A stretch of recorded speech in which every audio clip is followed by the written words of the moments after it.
Jen. I hope you had a really, really good day. Jordan is helping out his brother by watching his nephew today, who is sick, his cute little nephew. So that's why he's not doing the live stream today.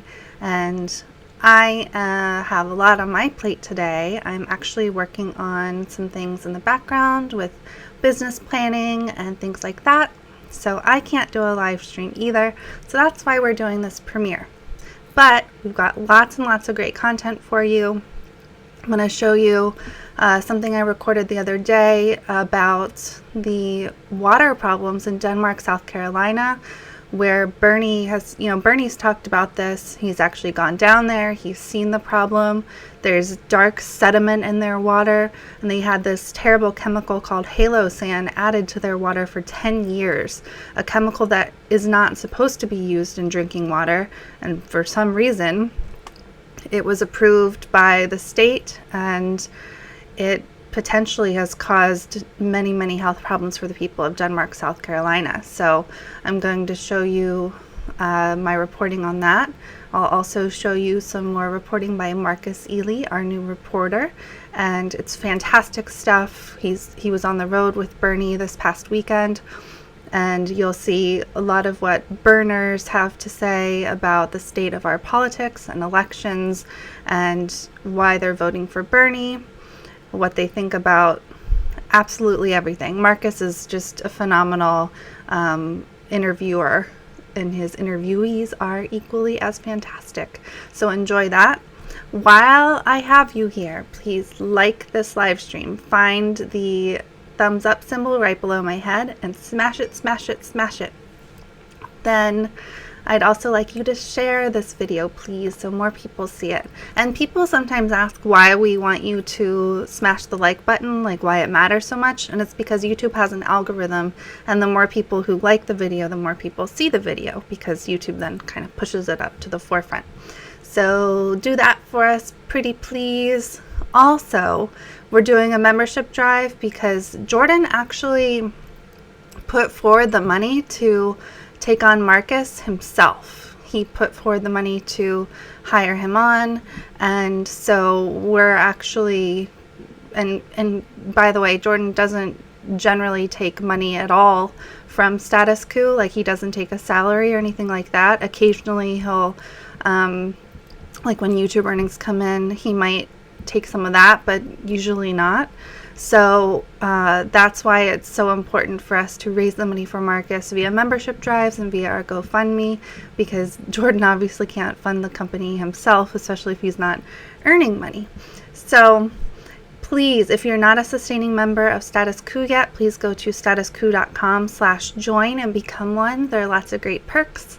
Like, I've done a couple of behind the scenes videos in the past week, and so has Jordan, and lots of fun things like monthly member calls and all sorts of stuff. So statuscoup.com/join. And you can also go to our GoFundMe if you'd like to donate money at any amount. I believe the lowest donation on GoFundMe is $5 that they allow, but you can donate whatever you'd like to help us keep Marcus and to help Status Coup grow.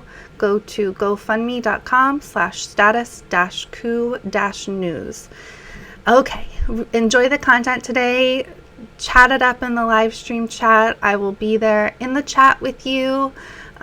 So I love the chat because it really helps us get to know each other, and it helps us talk, we can talk about the content, we can talk about politics, whatever's going on, and we've made, here at Status Coup, we've made some really great friends in the chat area. So chat it up, invite your friends, and I'll see you on the flip side.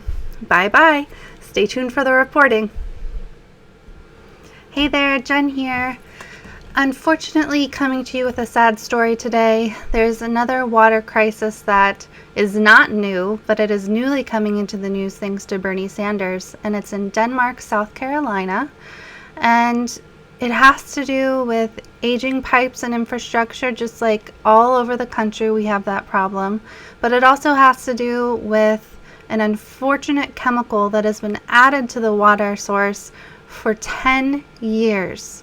And there's cover-ups and denials and a lot of the same stuff that we saw in Flint, and it's absolutely terrible. I'll start out by showing you what presidential candidate Senator Bernie Sanders has to say from his recent visit to Denmark, South Carolina, where this problem is taking place.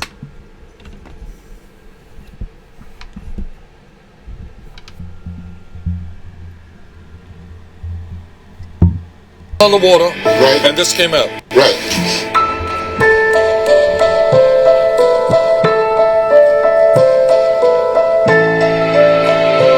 Hello. I can't believe it. Oh, Don't start me crying. no, don't start crying. Oh, I'm so happy you're here. We need you here for water. The water's so bad here. Nobody didn't believe me for 11 years. Now they believe me.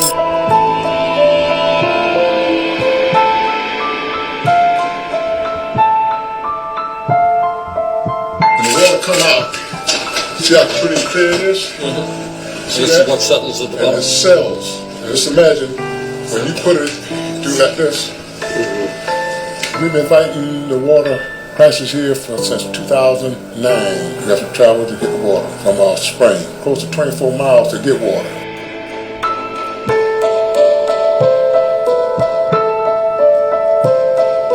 Is your water bill expensive here? What you do with the water?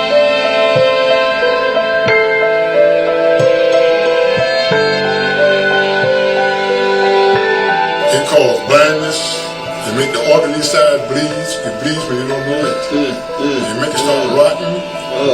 I'll have a... And nobody knew that they were putting this stuff in the water? No, I didn't. Guess what? I didn't know. I didn't know till this year. Yes, I have some family members right now is now rotting from the inside out. God knows there's so many people that pass in this town. They don't know what did happen.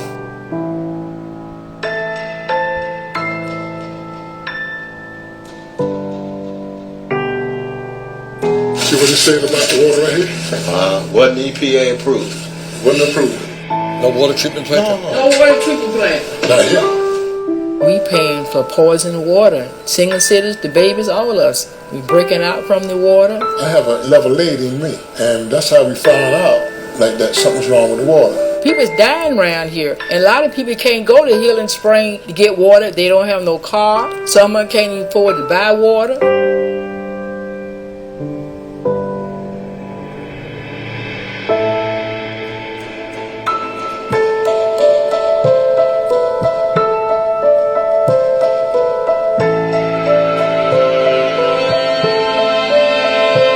It strikes me that the water crisis in this country, which goes well beyond South Carolina, is an issue we just don't talk enough about. I mean, this is the year 2019. What you're saying is you have to travel 12 miles, go to a good spring, fill up on water and bring it back in the United States of America.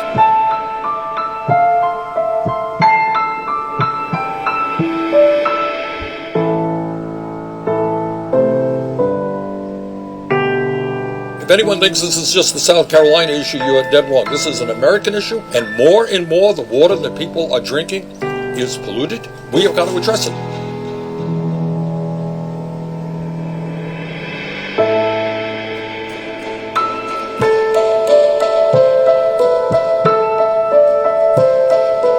So when I talk about infrastructure, people say, well, like roads and bridges. Well, it is roads and bridges, but it is also water systems.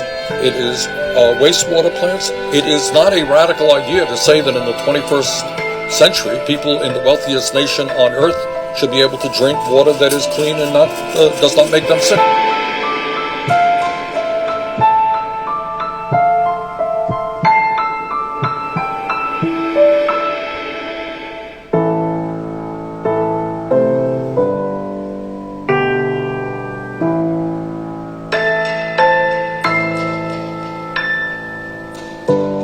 I watch him on television, and when he speak the truth. He speak from his heart. And I am so happy Mr. Bernie Sanders came to this home. I didn't sleep too good last night.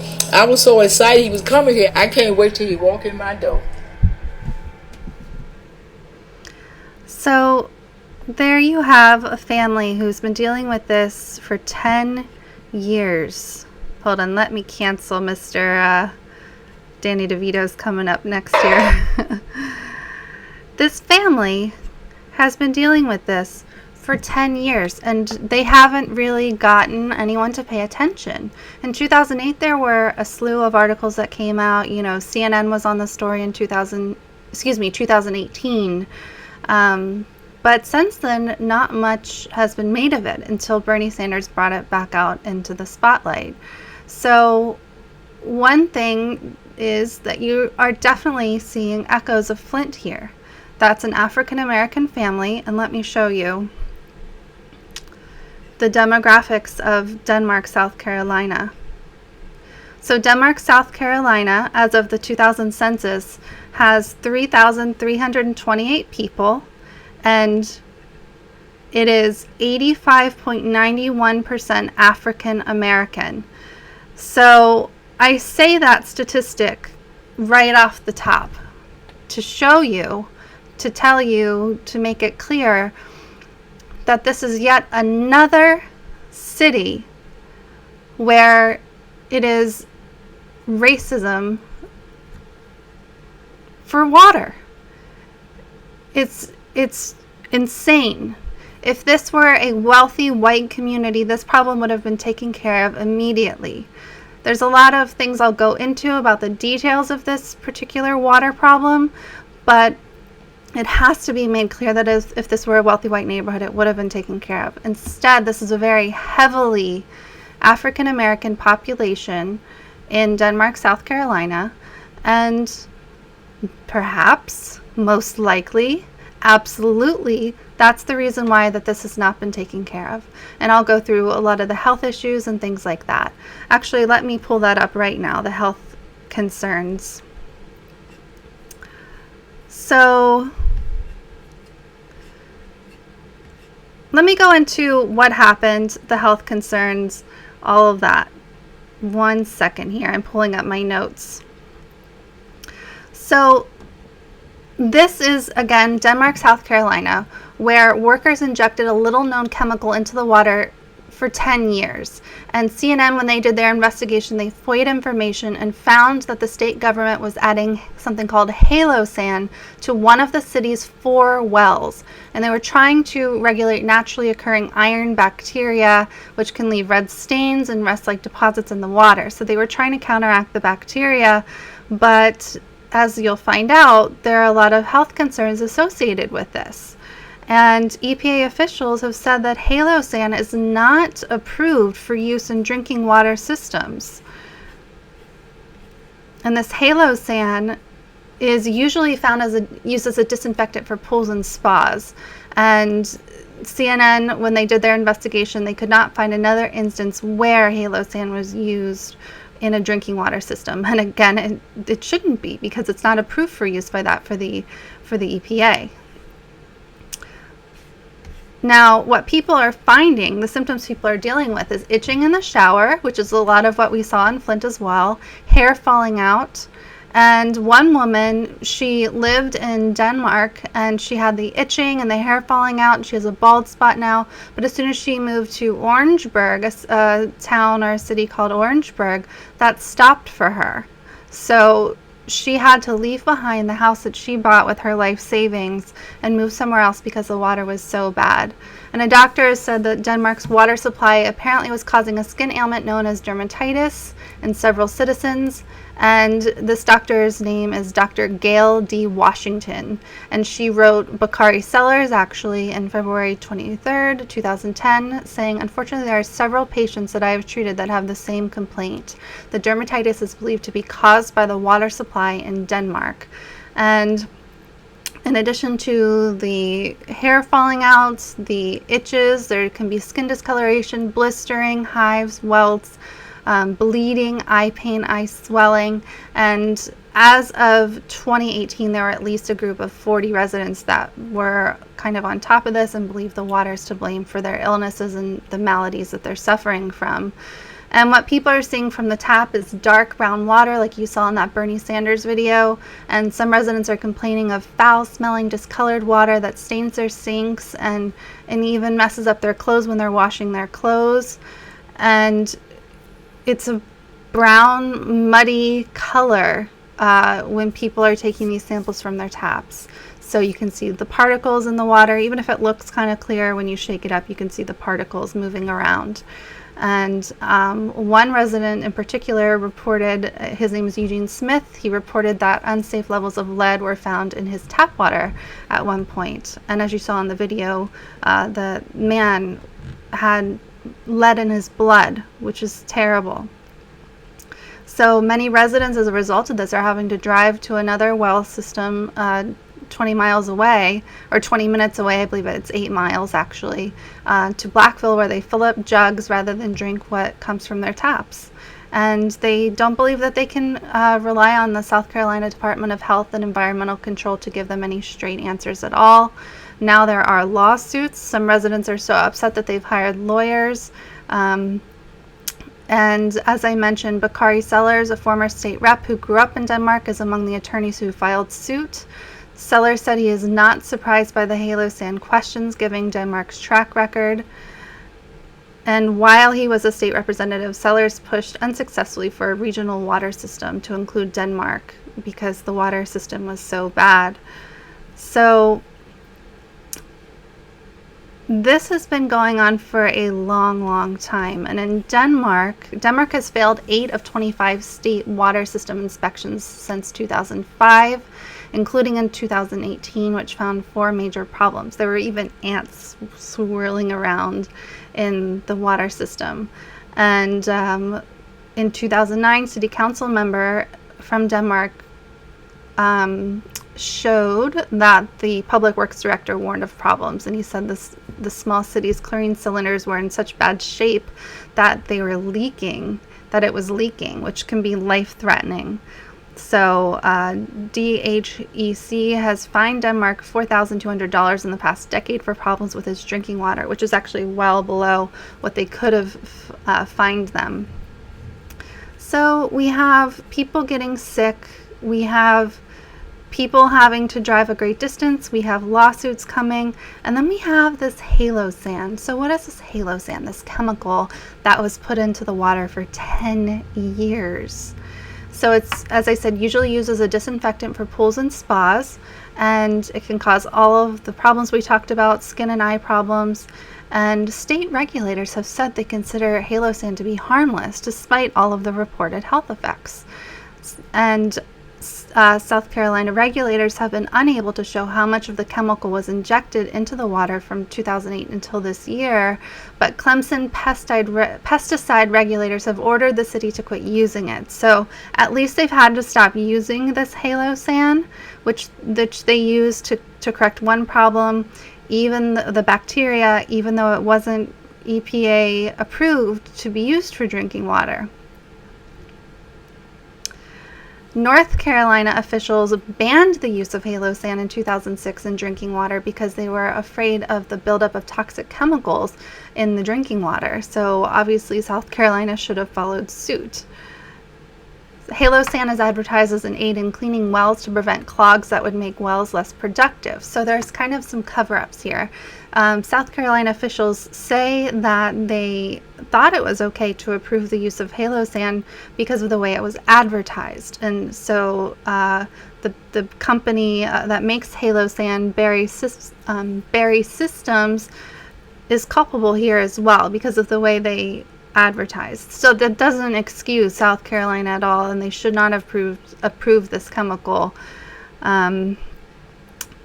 So let's go ahead and get off of my notes here.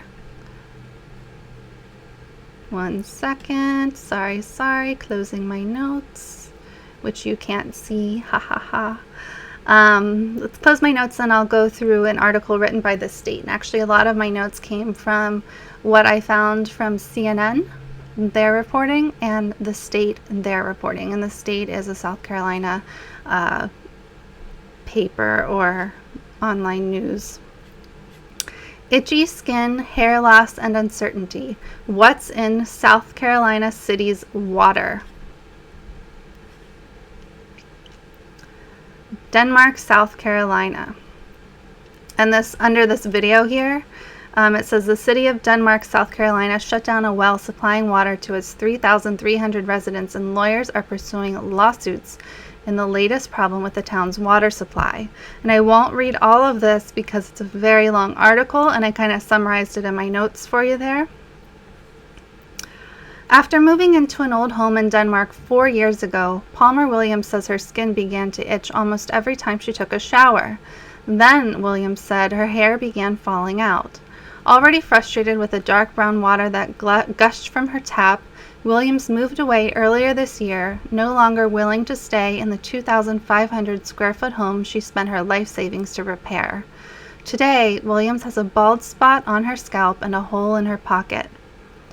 So she had taken her hard-earned money and put it into that house, and then she had to move away.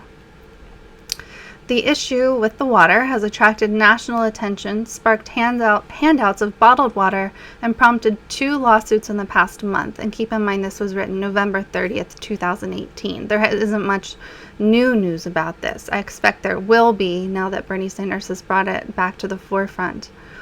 In a rare move last summer, pesticide regulators at Clemson University ordered the city to stop using the product, known by the trade name HaloSan, because it wasn't approved by the U.S. Environmental Protection Agency. EPA officials have said HaloSan's use is uncommon in public drinking water systems, if it ever has been used at all, according to emails obtained by the state. The well has also been shut down. The active ingredient in HaloSan can cause skin and eye problems if too much is added to the water. A key question is whether Denmark injected the proper amount and if it affected the health of the city's 3,300 residents. For weeks, state regulators have said they considered HaloSan to be harmless. Now they're having second thoughts about whether Denmark and state federal officials kept close enough tabs on its use. South Carolina regulators have been unable to show how much of the chemical was injected into Denmark's water from 2008 until this year, when Clemson pesticide regulators ordered the city to quit using it. But records indicate past problems. A 2011 DHEC fine cited Denmark for failing to understand how its HaloSan injection system worked. Let's go down here. We've already gone over some of that in the notes here. Questions about HaloSan's use have spiked since CNN and the state reported on the issue November 11th. CNN was the first to report on questions about HaloSan. DHEC can't say what caused Williams' skin problems. Any number of things could result in itching and hair loss, but Williams thinks it was the water, adding the itching stopped when she moved to Orangeburg earlier this year. They need to look into this, said Williams, a retired home health care worker, but they should have been looking into it way before now. Long before the HaloSan issue arose, some Denmark residents complained about the quality of the water the city supplies them. Many fill up jugs and drive to another spring in Blackville. Some residents complain of foul-smelling, discolored water that stains their sinks and makes their clothes dingy after washing. And even when the water runs clear, you can still see different particles in it. And then we see water issues serious in 2010. But the mayor, so this is one issue that is upsetting. Mayor Wright, the mayor of Denmark, says that progress is being made in fixing its water systems using government grants to replace old pipes and worn out wells. We've been responsible, but we've also been responsive, Wright said. That's all I know to do. Denmark officials declined to tell the state how much they've spent repairing the aging water system. And Status Coup has its own issues with Mark Edwards, who they talk about next, because he did some what we believe to be faulty testing in the Flint water crisis. He's a Virginia Tech water researcher and is famous for that. He's also famous for having sued a Flint mother for $3 million just for saying that she did not agree with him. So with that caveat, Wright has been criticized for refusing to allow Virginia Tech water researcher Mark Edwards, who helped expose the Flint, Michigan water crisis, to test Denmark's wells for contamination. But he noted DHEC and the University of South Carolina haven't found problems in tests of Denmark's wells that they have done as recently as this spring. The former Denmark mayor said, "We need to find somebody to find out the facts and quit spreading rumors, which is very disturbing that he would say that, because these people are having real experiences with their water and real health concerns, and he shouldn't be dismissing that. And he also says we don't need to get all worked up about stuff if we don't know precisely what we are talking about. There's a lot more to that article, and I can link to it in the description, but you get the idea. There are cover-ups by the company, the state has done wrong, the mayor's not doing enough. Again, I'll say it over and over, this really has so many things in common with Flint. It's really disturbing, and this majority African American city should not have to be dealing with this, not in 2019. It's absolutely ridiculous, and it's maddening, and people are getting sick right now, and not enough is being done. Sure, they've stopped using HaloSan and they're trying to fix the pipes and things, but the damage is done, and more damage is currently being done because it's still not fixed. You can make a little bit of progress, but it's still not fixed. So let's see what Bernie Sanders, what else Bernie Sanders has done towards this problem. And this article is in WIS News 10 Live Local Now, a local NBC affiliate, by Kiana Miller on May 25th. Senator Bernie Sanders campaigned to make donation for Denmark toxic water crisis. Following Senator Bernie Sanders' last visit to Bamberg County, where he met with Denmark citizens impacted by the ongoing water crisis, his South Carolina campaign director will join with Denmark residents and community leaders at the Rally for Safe Clean Water on May 25th. So that has already passed.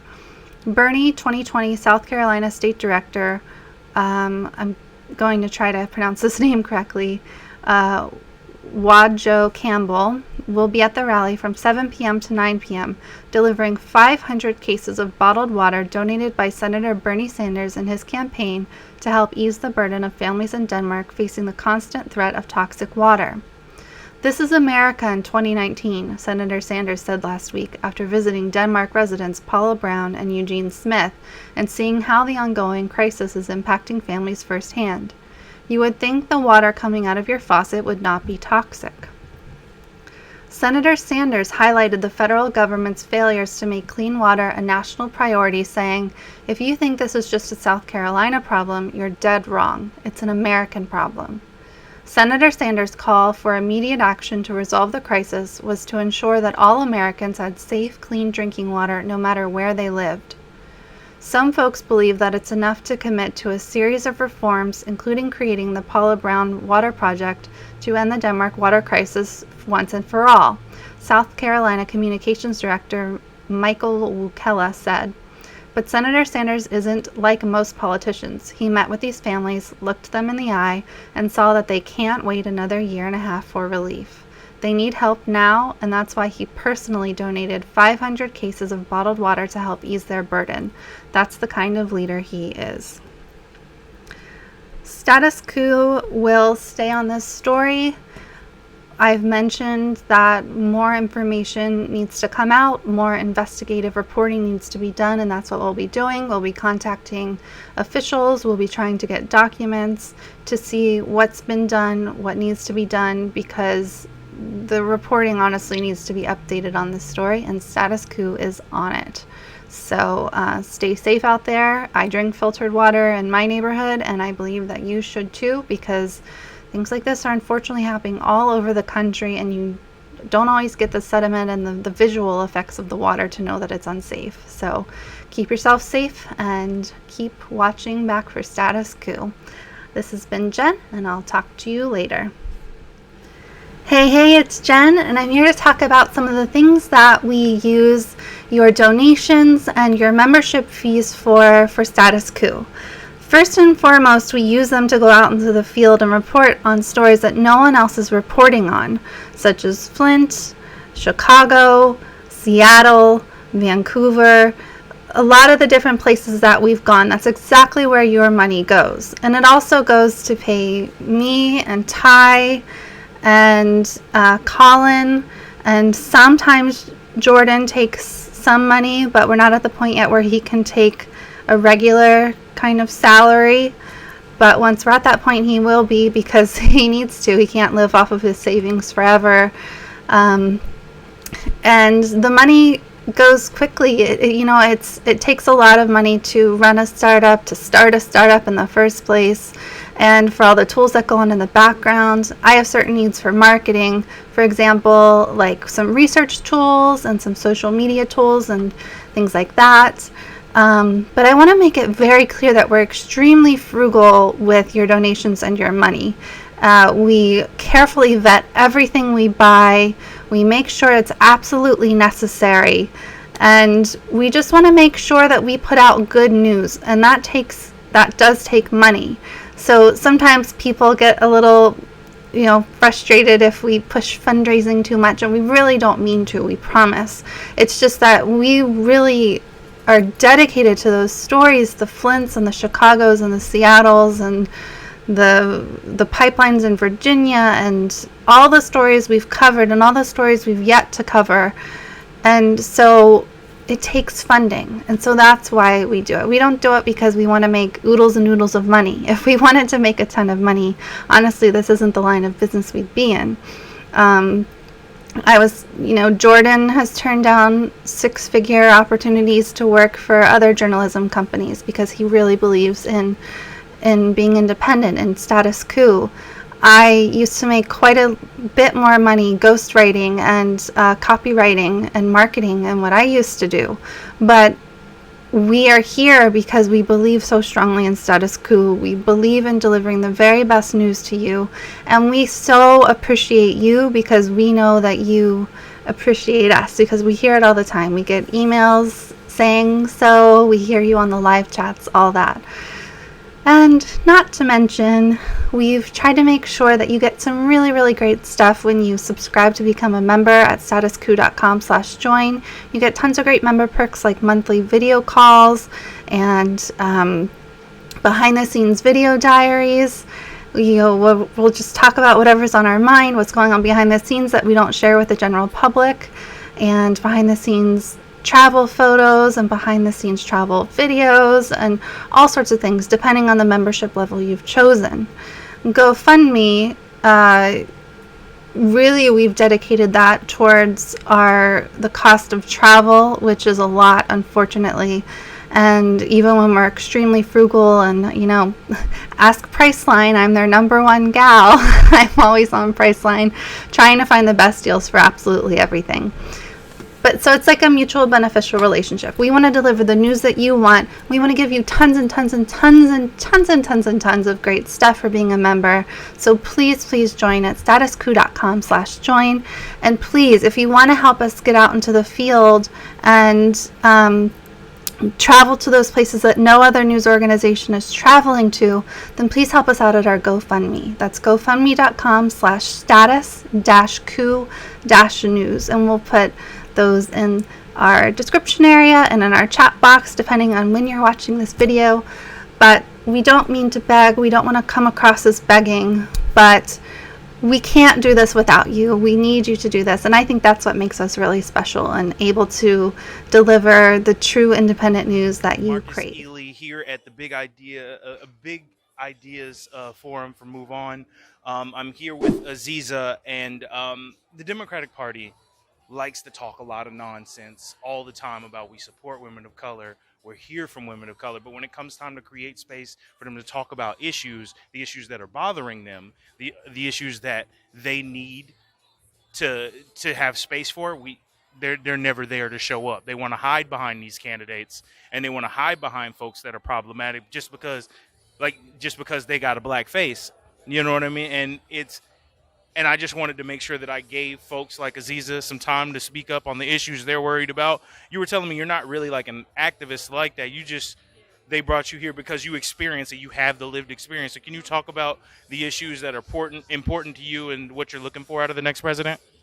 Well, out of the next president, we should not be ripping children away from their families. We should stop that because you're just scarring a child.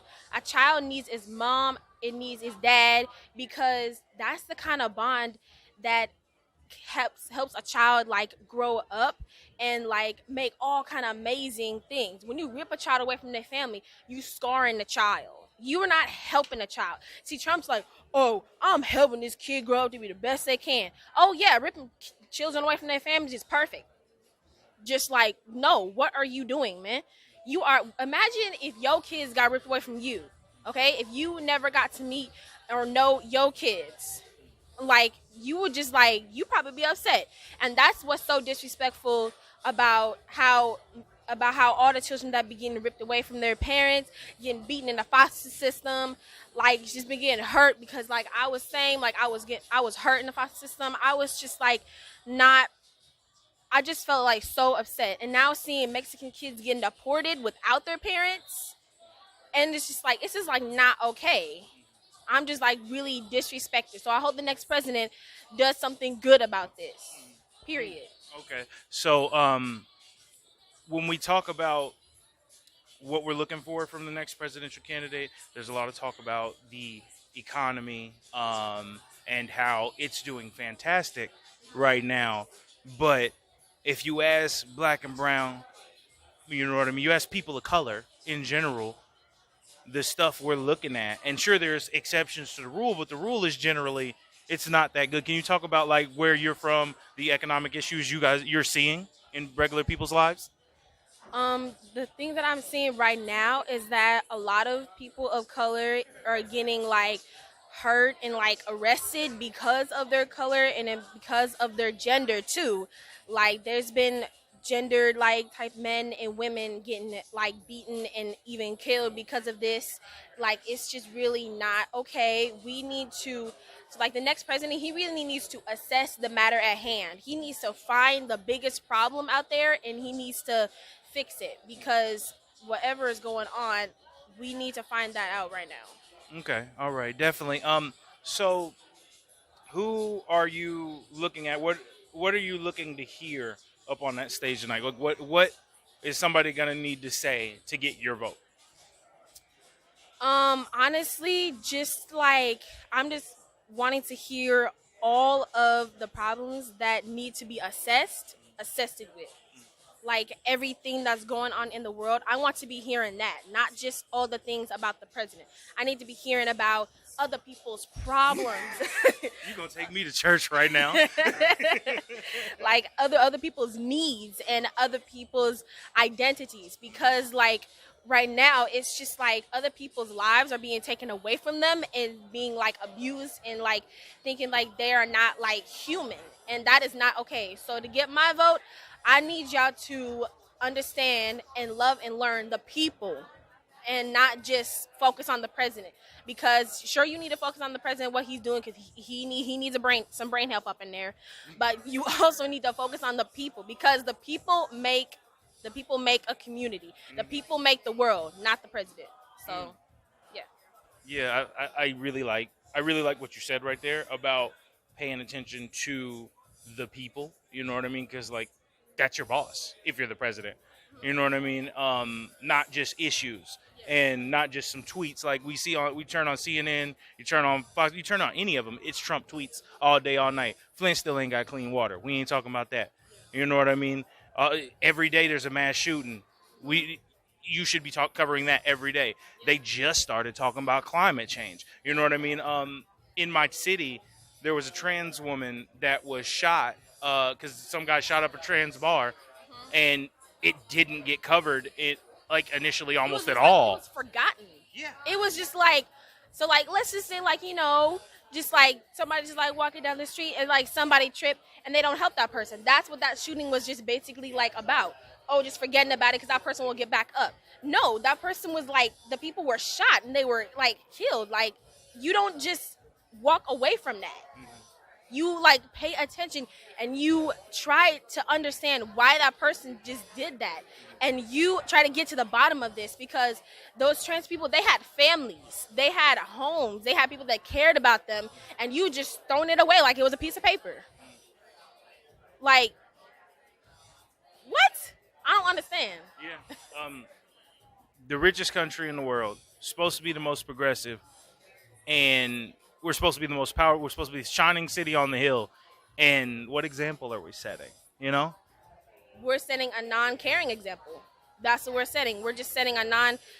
Some people are setting a non-interest example, but me, no. I would actually want to take charge, take action, do something about it to make the to make a world a better place and to help people get to where they want to be in the world, because that's the kind of person I am. I'm not the kind of person who would just forget about a mass shooting. I'm the kind of person who would walk with those people and fight for that importance of understanding.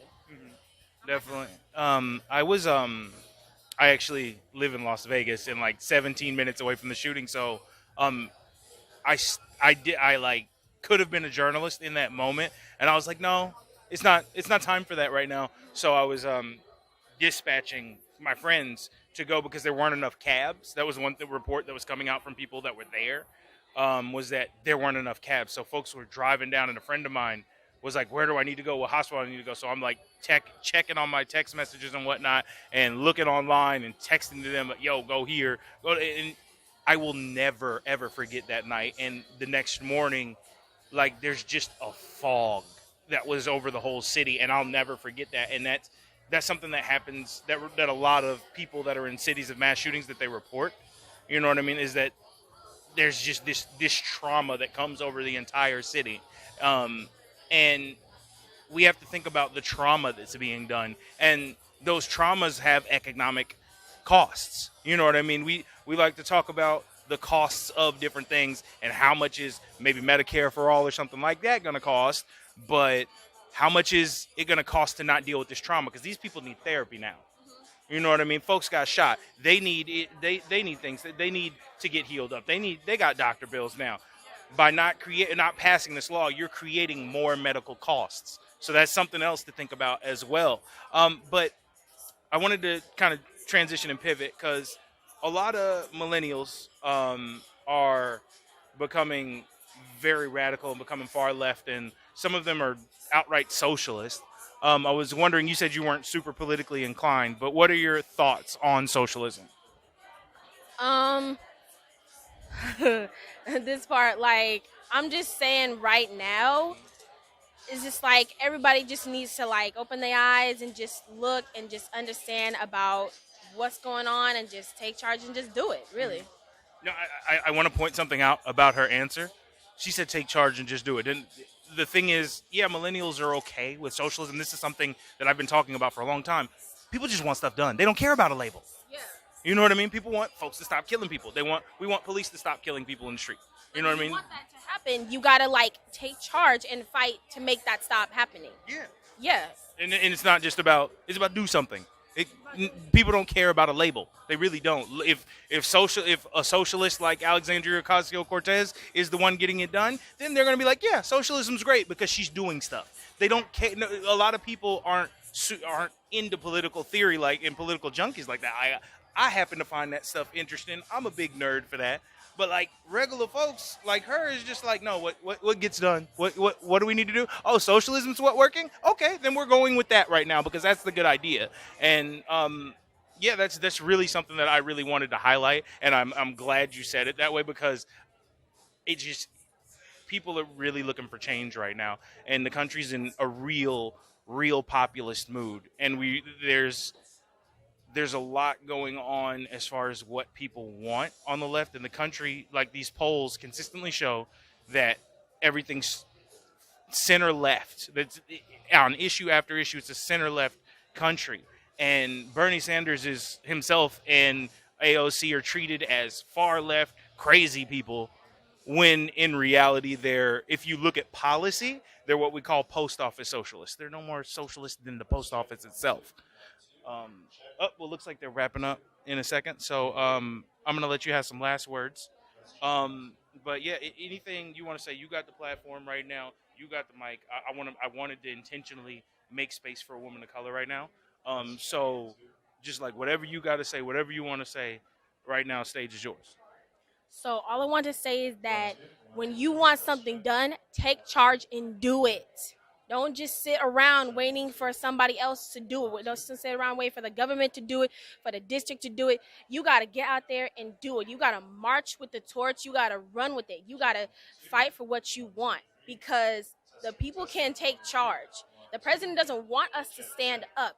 He wants the racist people. He wants the gender, like, mean sexual people to stand up. That's what the president wants. He doesn't think that we deserve to have, like, any freedom or any, like, he doesn't think that we deserve to have a voice. But that is, like, so wrong, like, seriously. So if you are with me on this one, rise up and do what you can do, because the youth have a voice. So help the elders, help to get the president out of the White House, seriously, because the next election, I hope that we all can just get out there and help to make this world a better place, because seriously, like, we really need it right now. Thank you. Thank you, guys. Marquis Ealy with Status Coup signing off. Make sure you guys smash that like button. Make sure you subscribe to the YouTube channel, become a member, hit the bell so you can get notifications, because YouTube suppression for stories like this is for real. Hope you enjoyed that last video. Hop on over to statuscoup.com where you can sign up for our email list and become a member for as low as $5 to $10 a month. Membership is how we grow. That's statuscoup.com/join. And remember, join our email list so we can grow the revolution with you. Hey, it's Jen breaking into your normally scheduled live stream to tell you a few cool things. First of all, we've been getting lots of questions about whether it's possible to gift a membership to someone else for our statuscoup.com/join membership area. And the answer is yes. All you have to do is enter in your friend or family member or whoever it is, your dog, enter in their email address, and you pay for it. That's all. You just enter in their email address, so they'll get the welcome email with the login and the password, all that stuff. You'll use Stripe or PayPal, and they'll get access. You'll pay for it because it's your gift, and they will not have any access to your payment information because it's all through Stripe or PayPal. So that's all you do. So let's say you're signing your dog up. First of all, let's hope your dog has an email address. Just go to statuscoup.com/join, enter in your dog's email address, choose a username and a password for your doggy, then use Stripe or PayPal to check out, and lo and behold, your doggy will receive their welcome email with their login information, and you'll be paying for it for them. For $5 a month, $10 a month, whichever option you've chosen, you'll be paying for it. A lot of people have been choosing the annual membership option. It's a great present for someone to spend the $197 for an annual membership. So sign your doggy up, sign your neighbor up, sign your friend up, sign your family member up, sign everybody up for membership for Status Marquis Coup. Ealy here live from Maya Cinemas out in East Las Vegas, and I'm here with Minister Stretch Sanders. Some of you may remember him as the leader of All Shades United. He and a group of other activists blocked the Strip back in 2016, was it, or 17, with the killing of Tashi Farmer Brown at the hands of the police, and then recently he led an insurgent campaign for mayor of Las Vegas, and he was out at the private event for Bernie Sanders here at Maya Cinemas. So could you talk a little bit about what Bernie talked about and how that reached you and whatnot today? Well, first and foremost, thank you for having me on. It's a pleasure to be able to rebuild with you after years of us following each other's life. So just left out the private event, and he had some good ideas, but like I say, good ideas without action is just lip service. And so some of the things that I like that he did bring up was making sure that the healthcare is a big one for me. Also investing in communities. I think that a lack of economics produces poverty. People are not committing crime just to commit crime. People commit crime out of survival. You have those who will just do it just to do it, but there's a root to every problem, right? So I think that he touched on that. Some things I wish he would have touched on, which was reparations, but I understand that in 20 minutes you can't hit it all. But I would like in the future to hear some things about reparations and how he's going to make sure that the black men and women who have been stripped of their foundation is going to be, revamped and rebuilt through economics. He talked about immigrants and making sure that the immigrant families are sustainable, making sure those who are children of immigrants are sustainable, which I agree. But we can't forget those who are not immigrants. Black people are not immigrants. We came here against our will. An immigrant is somebody who comes by choice. And so as much as I want our immigrant family to be taken care of, let's not forget those who were snatched here and brought here against their will. But like I said, good ideas as far as the healthcare, making sure teachers are taken care of. And so I'm still open-minded. I want to definitely see as time progresses what happens as far as the ideas, like what, because it's like you can have an idea, but what are the steps to get this done, right? What is the action plan? So it was a lot to take in, like I said, in that short amount of time, but I'm open-minded to seeing what happens. Okay, all right, definitely. And then, what are your thoughts about Joe Biden running for president? And there was a recent piece that came out in the Washington Post that said that Joe Biden's campaign is trying to hide him from the people, and he's not really trying to come out and speak as much as and be amongst the people as much as some other candidates are. Well, I've heard him speak. I'm unimpressed, so I'm closed-minded to him, just because I kind of feel like he's trying to run off that I was the vice president and I ran with Obama. But at the end of the day, people can say many things, and I'm not, like I said, I'm not endorsing Bernie. I'm just still open-minded. But one thing I can say is that when you look at his history, he did support Dr. King. He did march in the civil rights movement. So that, like I said, it's not about what you obtain, it's what you maintain. But at the same token, we can't negate his past, because the brother definitely was revolutionary back in the day. And I'm not saying he's not now, but he has a revolutionary past.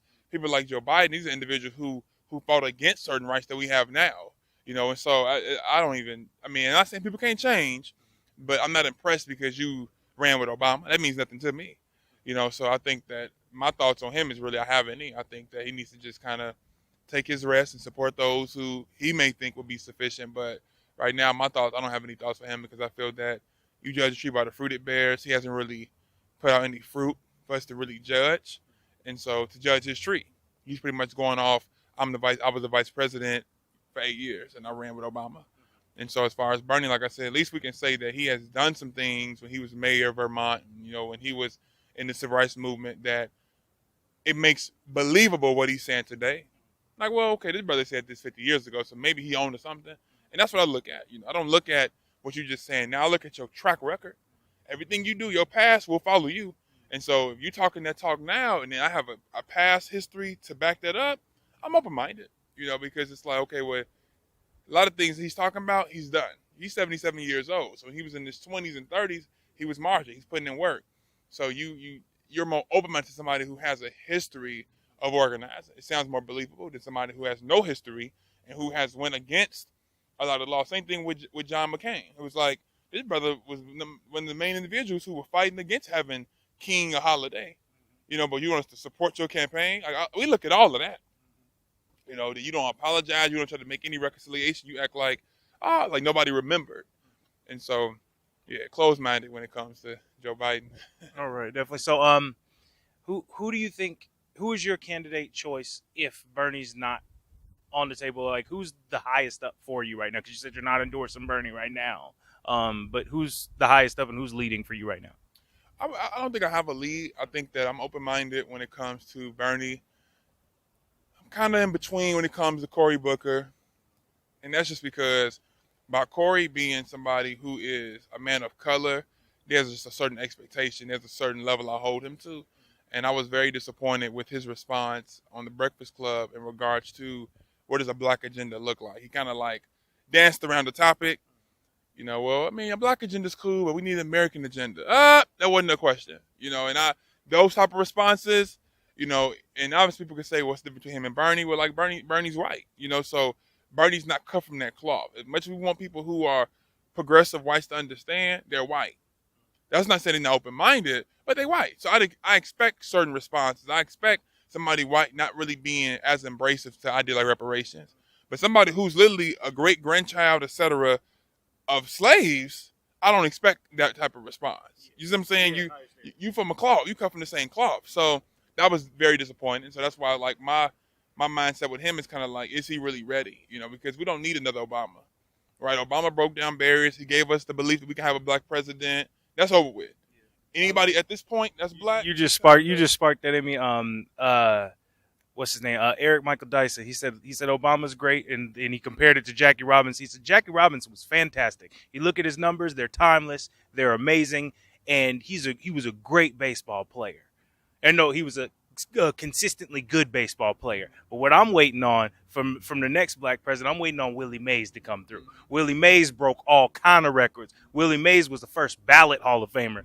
You know what I mean? It was unquestionable with Willie Mays. You know what I mean? So that's that, and that's the standard. I definitely agree with you there. You know what I mean? We're looking for somebody that actually sticks with the revolutionary mindset and the leftist mindset that black people had consistently had. You know what I mean? And I think that's something that me personally, as a black socialist, like Martin Luther King was a democratic socialist. Malcolm X was anti-capitalist. You know what I mean? Ella Baker, socialist. You go W.B. Du Bois, socialist. You go down the list of black people, and it's socialist, socialist, socialist, socialist. And you got these white folks like Nate Silver talking that nonsense about the black people are centrist and black people are this, that. Like, number one, you don't speak about black people like we're a monolith. You know what I mean? There are black conservatives. They do exist. We don't agree with them. You know what I mean? They might get eyeballed funny at the cookout, but they still, you know what I mean? They still exist, and we still going to acknowledge that that's family, and you're not going to treat all black people like we're all one thing, number one.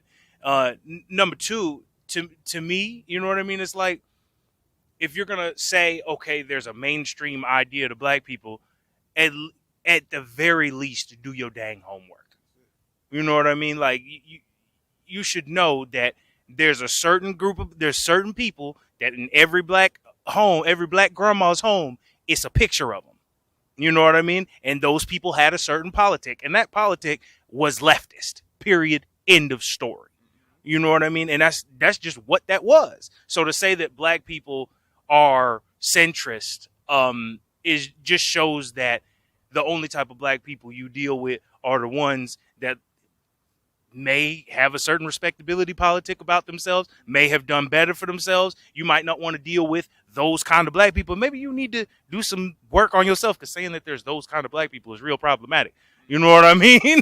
We could talk about that, but see, look. You the Rev. You take them to church. I'm the politics, but like, you get me talking about politics, I will have a sermon up in here. It's what I do. But yeah. So like, we got this platform right now. We got this chance to talk to folks. And I just wanna, since I have you here, can you talk a little bit about the issues we're facing in Vegas? Like, we got folks looking at us. We got the national eye on us a little bit right now. So what issues in the inner city Las Vegas, the area that we have, and the problems that we're facing that folks really need to be paying attention to, and who's doing work that needs to be, you know what I mean, that needs that spotlight right now? Well, I think that Vegas is facing a lack of hope because the city has that banner of Sin City, and people who are local don't take pride in that. When you come to visit the Sin City, what happens in Vegas, stay in Vegas, it builds a sense of pride. But when you live in Las Vegas, as we know, we have like a low city esteem. And that's number one. And then with that lack of hope, we have a lack of help. And we have individuals who come and give these speeches, and speeches only give hope. They don't give help. So without the hope, without the help to the hope, it's just like lip service. And so we need those who are actually committed to the cause of liberation in the city. I think that Vegas is broad. So you talk about the issues of inner city Las Vegas. If we should speak specifically in poor communities, people of color communities, there's a lack of education, a lack of quality education. When you go to schools like Matt Kelly, there are students who don't have more than one pair of shoes, and and the shoes they do have holes in them. Lack of books, and meanwhile, while the city's cutting budgets from the schools, they're giving $1 million next year, between this year and next year, to Metro, things like that. And so I think we need to look at the way the city's money's being funded. Clark County's giving grants, people opened up parks and opened up art centers, but meanwhile, the West Side looks like a desert. And so I think that, back to the whole Vegas strong thing, if we're going to be Vegas strong, we need to all be strong. If we're strong in Summerlin, but we're weak on the West Side, then we weak. You can't say I'm healthy, but then your arm is infected. You're not healthy.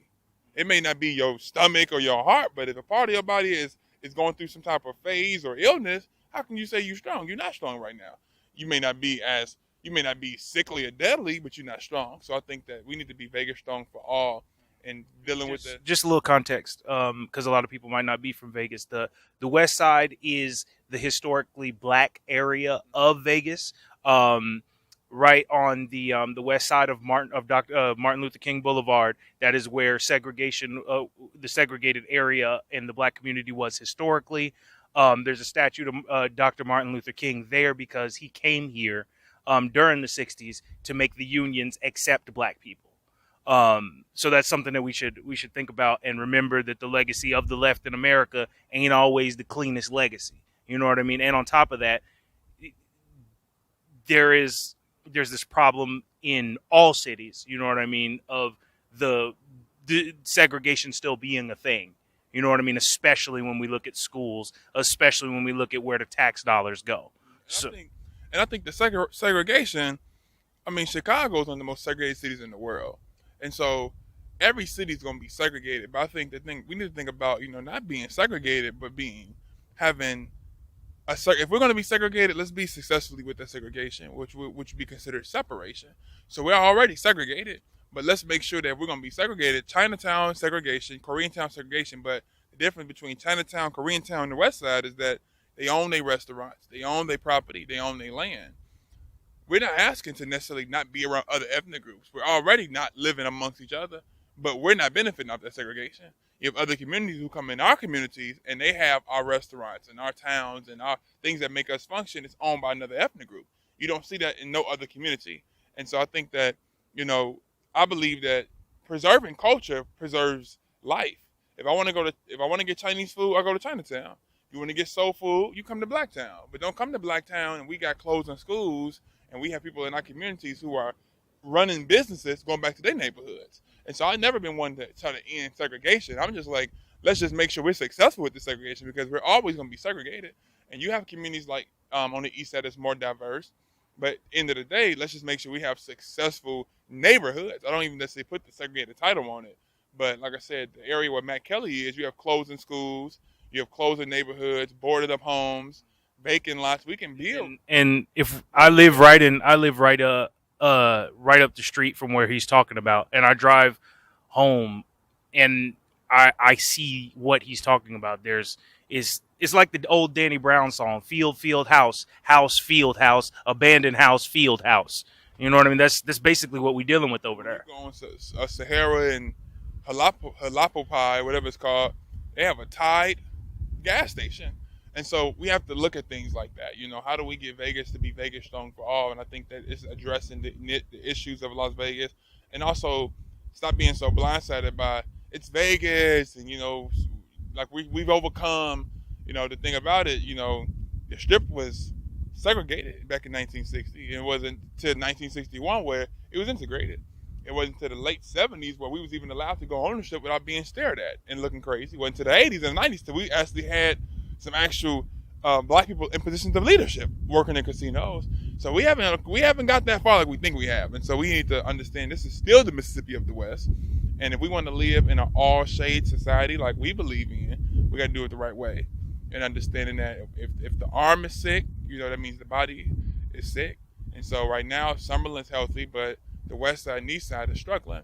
And so we need to look at how do we figure out, not waiting on the city or the state, but how do we figure out as a community ways that we can come together and pull our resources. If 20 of us put our money together, we can buy a shopping center. We don't got to wait for government funding. These are the ideas we got planning each other. Economics, our generation is not going to have the luxury like our forefathers and baby boomer grandparents who retired from 30 years and a pension. We're not going to have that luxury. We have to look into doing for self and look into being entrepreneurs and owning businesses and buying up shopping centers and providing for the next generation to come. Back in the 50s and 60s, every business had so-and-so and sons, so-and-so and family. And that lets you know that this is going to be around for generations to come.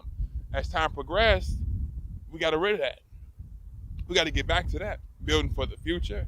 And I think that everything Bernie said today was in line with that, is that, what about the next generation to come? What future are we leaving for those who are going to come from under us? And so, but we can't wait for Bernie. Bernie ain't the great white hope. We have, you know what I'm saying, and he's not a savior. We need to all do it. We all have a role to play. He said that was one of the things he focused on when he was in there. Was he said no matter what president it is, if it's me, if it's Joe Biden, I don't care who it is, and whatever ideas they have, it's not going to happen on their own. And that was why he stressed the idea of him getting 1 million volunteers in that first week, was that he has the ability and the bully pulpit to be able to accomplish those things and to put pressure on folks. And I think that that's something that we as a black community can learn from. You know what I mean? And putting pressure on these politicians to, because like every time we talk about black people achieving something, we like to focus on one great leader. You know what I mean? And one great leader did this, one great leader said this or said that. Like, no, I don't. That's fantastic. For every one of them, it was a couple 10, 15, 20,000, 100,000 folks in the street putting this work in. You know what I mean? And we gotta keep it 100 and respect and lift up our black women. Most of them putting in that work was black women. We have to understand too that, you know, what does it mean to be a leader? You know, everybody in the front ain't a leader. You know, you judge a tree by fruited berries, you judge a leader by the work that he or she produces. And so if you look in Vegas, people say Vegas doesn't have leadership. Vegas has leadership. We have a lack of leadership, but we have a lack of leadership because we have people who are trying to force other people to be leaders. You know, I always say, be the change that you want to see. If you have all this to say about this city, you a leader. You know, because you wouldn't have all this frustration. I wish we had this and that. You have that fire. You have the fire in you to lead. Do it. Don't wait on Stretch. Don't wait on Trey. Don't wait on Bernie. And that's the thing. It's enough black people in our community to pull our own money together and buy our own hospitals. We don't got to worry about the government giving us free medical. So there's a lot of things that we can do ourselves. But until that happens, we do have to hold the government accountable and do ask for 15 a union and do ask for Medicaid. So I'm not saying we shouldn't ask, but also let's not just sit down and ask, but let's actually sit down to strategize, then mobilize and organize. You know, but sitting there waiting, begging people to do something for us we can do for ourselves, them games over with. You know, because if we're looking, we're going backwards. You know, all the work of Dr. King will be undone and Malcolm will be undone if we don't realize that we have our own. Dr. King going on 51 years since he's been gone. When's the next King's going to rise up? When are the next Malcolms? You know, pretty soon they're going to be like how we look at Harriet Tubman. It has value to her name, but as time progresses, that's in the past. And so we need a new emergence of leadership. You know, I commend Bernie and different ones for trying to keep going, but part of me is like, you know, you're 77 years old. You know, let's get another person who's half your age and endorse them to run. Give them the platform you have. And I'm not telling him not to have his platform, but I'm just saying that's what we got to look at. You know, when I ran for mayor, I became the youngest in the city to ever run. And I'm not saying that being bragging. I'm just stating what I'm trying to do to encourage other young people to get involved. I was told you too young, start small, but you told me when I was a child, I'm the future. And now I'm adult and the president, you telling me to stop. So what am I the future? When you die off? And so we have to look at, you know, how the elders are nurturing. You know, the elders are not putting people in position to be predecessors. They don't want to pass the baton. It's like in our community, black community, we don't have a second generation to the first generation die off. And that's why we are literally walking around blind, deaf, and dumb. Because we don't have a blueprint or a black print or a people's print or human families print, rather, to see what leadership looks like. Every leader we have, we got to study once they dead. Now all of a sudden Nipsey Hussle's transition, now all of a sudden we looking at his blueprint. Why didn't we start studying his brother when he was living? You know what I'm saying? Because he was very active when he was doing, but we wasn't trying to hear it. We need to start hearing those who are now. There's a Nipsey Hussle with all of us right now. You know what I'm saying? So a lot of things we want, we can do ourselves. It's just a matter of how we think and the mindset. And so my encouragement to those on this platform and those in Las Vegas is that be the change. You know, don't wait for Bernie to give the next rally.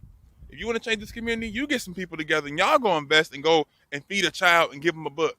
That's a start. You know, we put this emphasis on voting, like voting is Jesus Christ or Allah or somebody. End of the day, voting is a strategy. It's not a solution. If voting was a solution, we would not be right where we are right now. It's a strategy. Like marching is a strategy. Boycotting is a strategy. These are strategies that we hope to bring forth a solution. But if we don't have the mobilization and the organization, the strategy is not going to be implemented. And so we need the masses of the people to come together.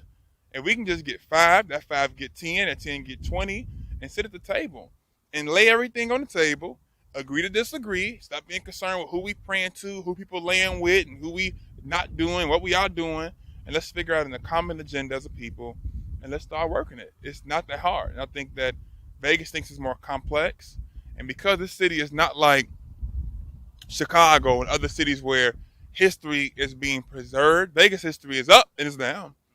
And when you think of Vegas, you think of Viva Las Vegas. You don't think about the Ruby Duncans and the Mary Wesleys and those who marched on the Strip and those who paved the way for activism. We think about those who were the first black car dealer. That's our history. We got to change that. And so the revolution has definitely come. And it ain't just come because Bernie in town. It's been here, and that's why Bernie's able to come here, because those who've been putting in the work, he can stand on the foundation.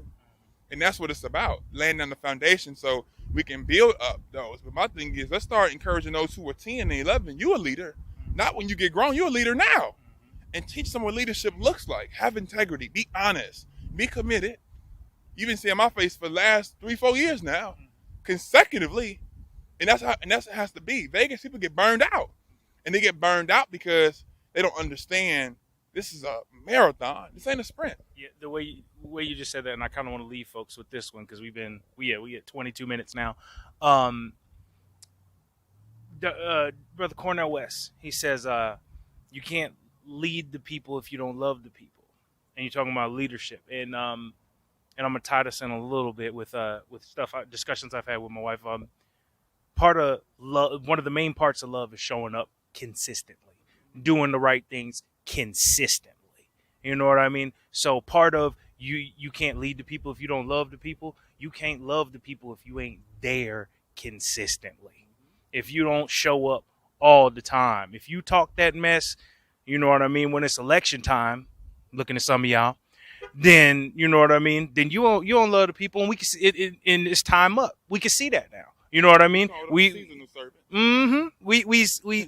see you come election time. You know what I mean? When you need these votes, and after you done got your money from the lobbyists, and then you come to us with propped up based on money, and you know what I mean? It's 2019. We got this internet now. We can see. We can look up and see your history. We can see your votes. They right there. Votesmart.org. We can type that in right now. I can see your whole everything you done voted for. So now it's time out for that. You know what I mean? Like I look at somebody like a Pete Buttigieg. Nah, bro, I'm good on you, Chief. You know, I seen what he's done in South Bend. I seen where I seen the story where there was a black mother who had her son killed. And it wasn't while he was the mayor, but he became the mayor after while she was dealing with it. All she wanted from him was to pick up the phone. That's it. That's all she wanted was for him to pick up the phone. All she asked for him to do. You couldn't even pick up the phone, bro. And you wonder why you're doing so bad with black people. Nah, bro. Nah, Chief. We can look up your record. We can see that. I'm good. You know what I mean? Like, that's just what that is. You know what I mean? And then Kamala Harris, like, I would really love for a black woman to win. I would really love. But you sent other black mothers to jail for not being able to take their babies to school? I have yet to get an honest explanation for that. I got questions. You know what I mean? I still, as that's a black woman, and I'm looking at some of these white progressives kind of sideways right now because y'all real hard on her, unlike you are on some of these other white women that's running. Y'all ain't got as much to say about these other white women that you have to say about Kamala, and I'm looking at y'all sideways. However, that's not what we're dealing with right now. I just wanted to make sure I hit y'all on that. But like, it's crazy to me. You know what I mean? They get hyped up for these little bitty things. You know what I mean? And it's like we can see it, we can research it, we know what's going on. You know what I mean? And it's time out. It's 2019. We ain't doing this no more. And why is there 35 candidates anyway? It's really 25. Like, why? You know what I mean? A lot of y'all need to be running for Senate. I thought we need to make sure we need to get Donald Trump out of office. I thought that was what we were talking about. I thought this was the plan. But no, we got 25 people running for president. Nobody's declared for Senate. Word? Y'all clearly ain't y'all not about building no foundation, just like this man said. Oh, I done hit the cord. Y'all ain't about building no foundation. See, I'm getting excited. I'm in my feelings right now. It's time to wrap this up. We finna go. Thank you guys. Thank you for tuning in. Marquis Ealy, Status Coup. I'm here with Stretch Sanders. What's your Twitter handle, Instagram? Twitter _Stretch Sanders. The Instagram is _official_Stretch. Right. Yes, indeed. All right, definitely. Thank you guys so much for tuning in. Catch you later. Hope you enjoyed that last video. Hop on over to statuscoup.com where you can sign up for our email list and become a member for as low as $5 to $10 a month. Membership is how we grow. That's statuscoup.com/join. And remember, join our email list so we can grow the revolution with you.